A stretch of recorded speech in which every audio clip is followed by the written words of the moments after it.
Okay, I'm back. Alright, so like I was saying, took this from my dad because he wasn't using it. It's a burpee seed sprouter, and it actually works really well. The problem is user error. I don't know what in the world I'm doing when I'm sprouting, and it's so easy. This thing is so freaking easy, but I leave it in here too long, and then the darn seeds get moldy. Like, it starts to get penicillin on it. I'm only kidding. It comes with, and I haven't used these yet because I have other seeds and beans that I sprout. But when you purchase this, and I honestly don't know where he got it from. Like, I think this thing was sitting in his kitchen. It was sitting in my parents' kitchen for probably 7 years. I'll be honest. I think I get my kitchen gadget addiction from my dad. But he likes gadgets, period. But it's kitchen gadgets. He's got a blender. He doesn't hardly use it, but he's not gonna give that to me.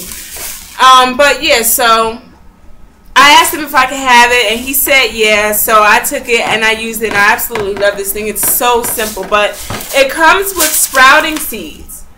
Okay, there we go. Yeah, it is.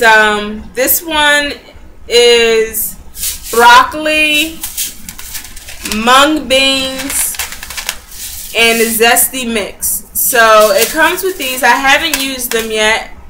Seeing as how he had this in his kitchen 7 years before I had it, and I had it for at least a year before I used it, so there's just 8 years. I haven't used any of these packets yet. I don't know if I'm going to. Wow, that light's like serious. Yeah, so anyway, this is actually what it looks like. It is so simple.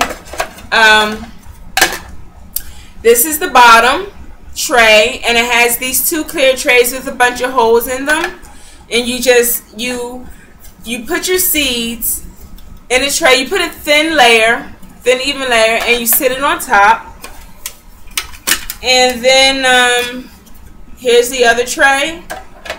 You again put a thin layer, and you sit it on top, and then this is the top to cover it, and you just sit it on top like that.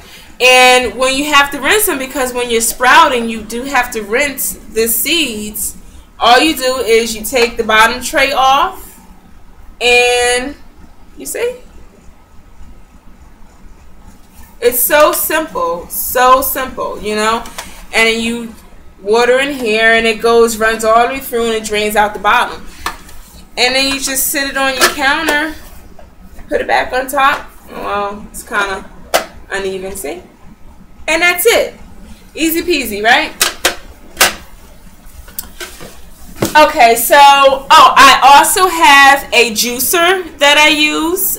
It's a Breville juicer. I have the big box, but it didn't have a picture of the juicer on it. Got that from Amazon too. Ooh, I order a lot from Amazon. I like their. I've had a good working relationship with them.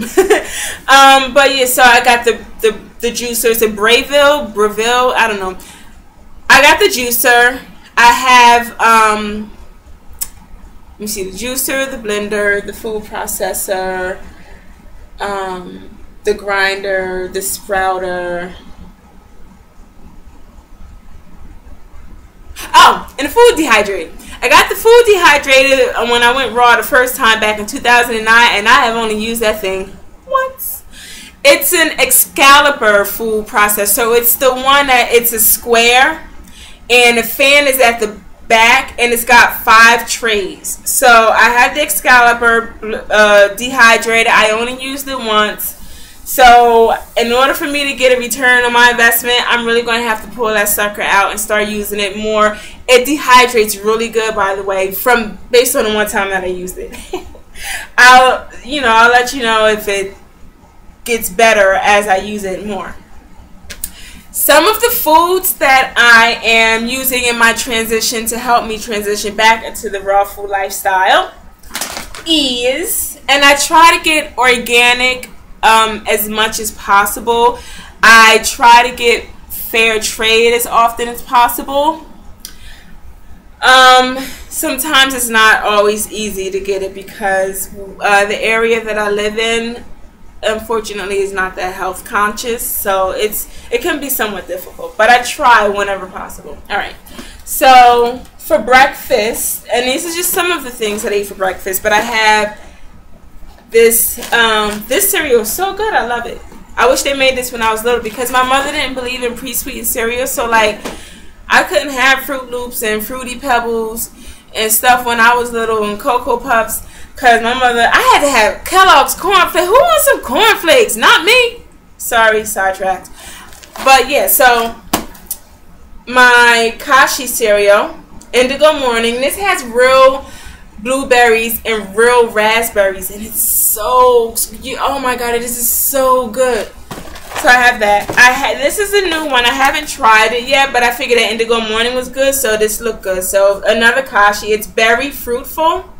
This is I'll let you know how this one turns out, but apparently it's got real fruit fillings, not artificial, but real fruit fillings on the inside of the wheat stuff. So that's that. The kind of milk that I absolutely love. Oh wait, before the milk, sorry, this is another cereal that I like. Organic Kamut Flakes. This is kind of sort of like corn flakes but healthier. So I absolutely love this cereal. And when I use this cereal, I actually put my agave nectar in the milk that I'm going to show you that I use, because this is not sweet. So I like my cereal a little sweet. So I put this. This is Madhava agave nectar. I got it from Walmart. So, and it is USDA organic. So I definitely, this is like my favorite one. And I not only use this for my cereal, for anything that calls for sweeteners, you can use this in place of your sugar or in place of your honey. This works really, really well. This one is the Pure Blue Agave Sweetener. And it's the dark. No, this one is the amber. They have light, amber, and raw. So this one actually is not raw. It says try all 3 varieties. Light has the neutral mild flavor. Amber has the subtle maple-like flavor. And raw has the low temperature rich flavor. So the next one I have to get is raw. Alright. And I'll come back with part 3 to show you the rest of what I am using to help me transition to raw food. Okay.